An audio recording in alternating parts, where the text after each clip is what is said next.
You know, we always hear about secrets locked away in government vaults, right? Well, I want to make something super clear right out of the gate. What we're looking at today isn't some wild conspiracy theory from the dark corners of the internet. This entire explainer is built on declassified official US government documents. We are talking cold, hard, historical facts. So I want you to imagine something for just a second.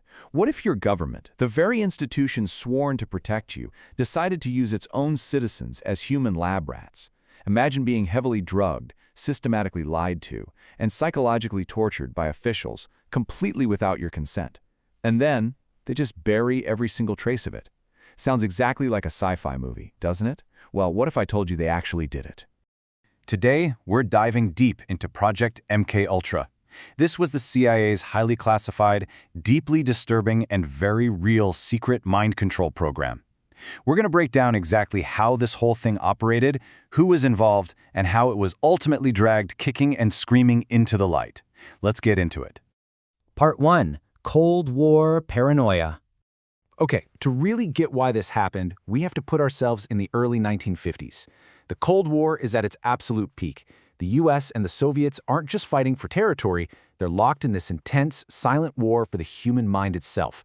Washington is basically drowning in existential dread. Intelligence agencies are absolutely gripped by this terrifying concept known as psychic driving. It was this massive fear that the Soviets had cracked the code on brainwashing, that they could literally reprogram captured soldiers into controllable puppets. Because of this absolute panic, the CIA felt totally justified doing whatever it took to build a better mind control weapon first. It's crazy when you think about the contrast. On one hand, you've got the classic 1950s American illusion of safety. You know, smiling families, suburban bliss, the whole 9 yards. But then there's this silent war brewing. In 1953, American POWs started coming home from Korea, and they were doing things that completely shocked the nation. They were openly praising communism and confessing to wild crimes they definitely hadn't committed. To the CIA, these guys sounded like completely different people. This was the smoking gun. They became absolutely convinced mind control was real, and that America was falling dangerously behind. Part 2. Project MKUltra is born. So, driven by all this intense national fear, CIA Director Allen Dulles officially greenlights this ultra-sensitive program on April 13, 1953. And this thing was so highly classified, they'd fiercely deny it even existed for over 2 decades. But to really grasp MKUltra, you have to understand the sheer scale of it. This wasn't just like one rogue scientist in a basement. It was a massive umbrella operation made up of 150 distinct research projects. The scope of what they wanted to control was just breathtaking. And get this, those 150 projects weren't just kept at CIA headquarters. They were spread out across 80 different institutions.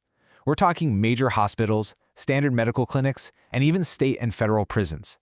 The CIA was literally using everyday infrastructure to run these covert tests, completely hidden from the public, and crucially, hidden from Congress. Incredibly, 44 colleges and universities were roped into this network too. The exact places dedicated to, higher learning and ethical research were sometimes unwittingly, sometimes not, hosting one of the darkest covert ops in American history. It really shows just how deeply embedded this secret was in normal, everyday American life. Part 3. The Human Lab Rats. Basically, the CIA was trying to answer a simple but completely terrifying question. Can you completely erase a human being's identity, wipe the slate clean, and build a totally new identity from scratch? They called this psychological demolition de-patterning. And to pull this off, the CIA became absolutely obsessed with this newly discovered, super powerful hallucinogen, LSD. They thought, hey, maybe this is the key to breaking down human resistance and unlocking the deepest secrets of the mind. The guy orchestrating all this madness was CIA chemist Dr. Sidney Gottlieb. His own colleagues actually called him the Black Sorcerer, which tells you pretty much everything you need to know. Gottlieb didn't just stop at LSD either. He subjected people to heavy hypnosis, severe electroconvulsive shock therapy, extreme sleep deprivation, sensory isolation, and just straight-up psychological torture.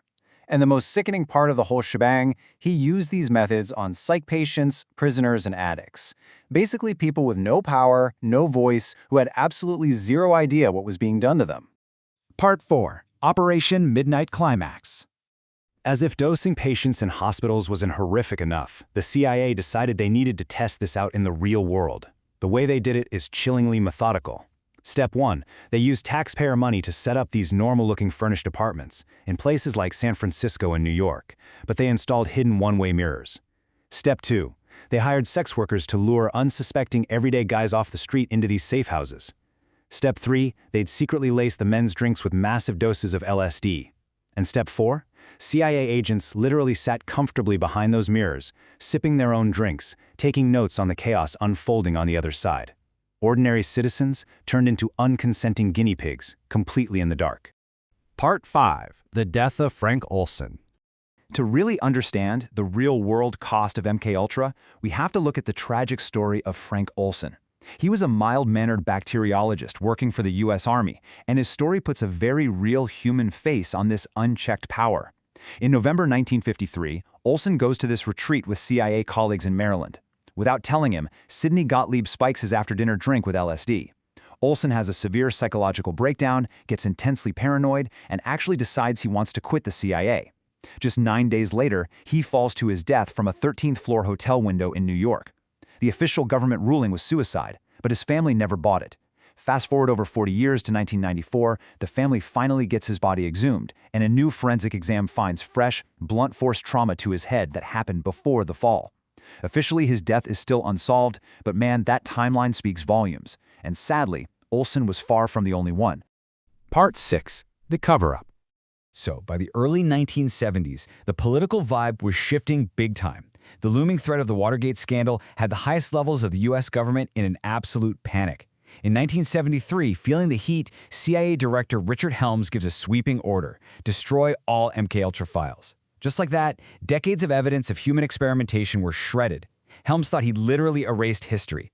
But then, 4 years later, in 1977, a low-level employee in a financial records building accidentally stumbles on a misfiled box. Inside, over 20,000 documents that somehow dodged the shredder. One simple filing mistake blew the lid off the entire operation. Those surviving documents were immediately handed over to Senate investigators.